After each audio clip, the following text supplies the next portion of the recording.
నేను ఇప్పుడు వంకాయ వేపుడు చేయబోతున్నానండి నా స్టైల్ లోపల. దీనికి ఆయిల్ వేస్తున్నానండి. కొంచెం వంకాయ కదండి, కొంచెం ఆయిల్ పడుతుంది మనకి.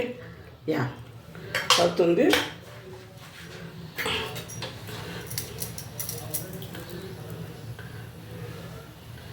వేడవ్వాలి కొంచెం.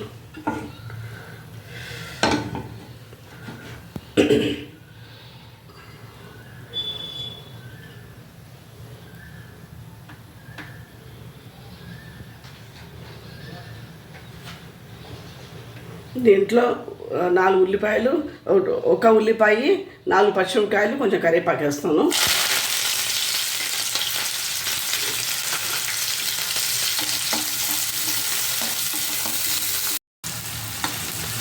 ఇలా వేస్తుంటే కొంచెం వేయాక ఇప్పుడు నేను కాస్త ఒక 1 ఇంచ్ అండి అల్లం అల్లం వెల్లిపాయ మెత్తగా నూరేసి దాంట్లో వేస్తాను. ఇది కొంచెం దాంట్లో ఫ్రై అవుద్ది, పచ్చివాసన పోయే వరకు అలా ఫ్రై చేస్తాను. ఇప్పుడు ఉప్పు వేస్తాను 1 స్పూను. దెన్ పసుపు అండి 1 స్పూన్ వేస్తాను.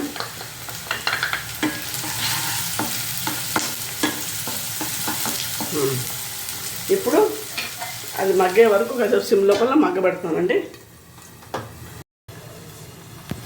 ఇప్పుడు మూత తీసి చూస్తానండి. అయిపోయినది, మగ్గిపోయింది. ఇప్పుడు నేను 1 స్పూన్ కారం వేస్తున్నాను. ఇదే పచ్చిమిరపకాయలు ఆల్రెడీ వేసాను కదా, అందుకే కొంచెం వేస్తాను కారం. అండ్ 1 స్పూన్ ధనియాల పొడి,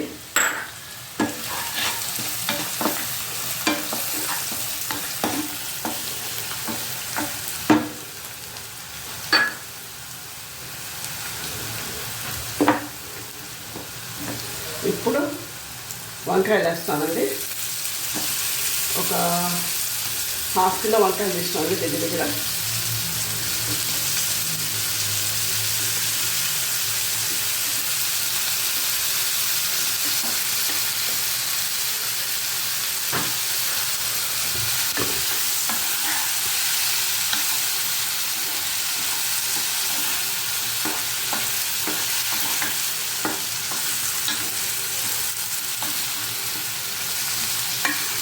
ఇప్పుడు నేను సిమ్లో పెట్టేస్తాను కొంచెంసేపు.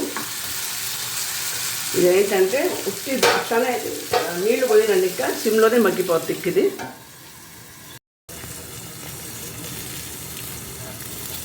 చూస్తాను ఇప్పుడు ఎట్లా ఉందో. అయిపోయిందండి. ఇంకా డిష్ అవుట్ చేస్తాను. కొంచెం గరం మసాలా అండి,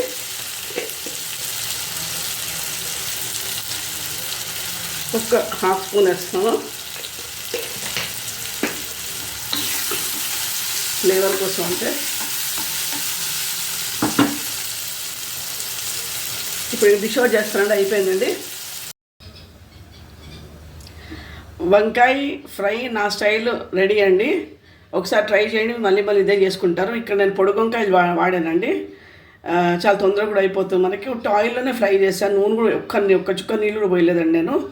మీరు చూడండి, ఒకసారి టేస్ట్ చేస్తే మళ్ళీ చేసుకుంటారు. ఈ చపాతీలోకి, మీకు పూరీలోకి, అన్నంలో కూడా బాగుంటుంది మీకు. అండ్ బగారా రైస్లో కూడా చాలా బాగుంటుంది ఇది. Please like, share and subscribe my channel. Thank you. And అందరూ బాగున్నారని తెలుస్తానండి. అండ్ మీరు కామెంట్స్ ఉంటే పెట్టండి మీరు. ఓకే, నేను కూడా ఏమైనా తప్పులు చేస్తే రెక్టిఫై చేసుకుంటానండి. Thank you.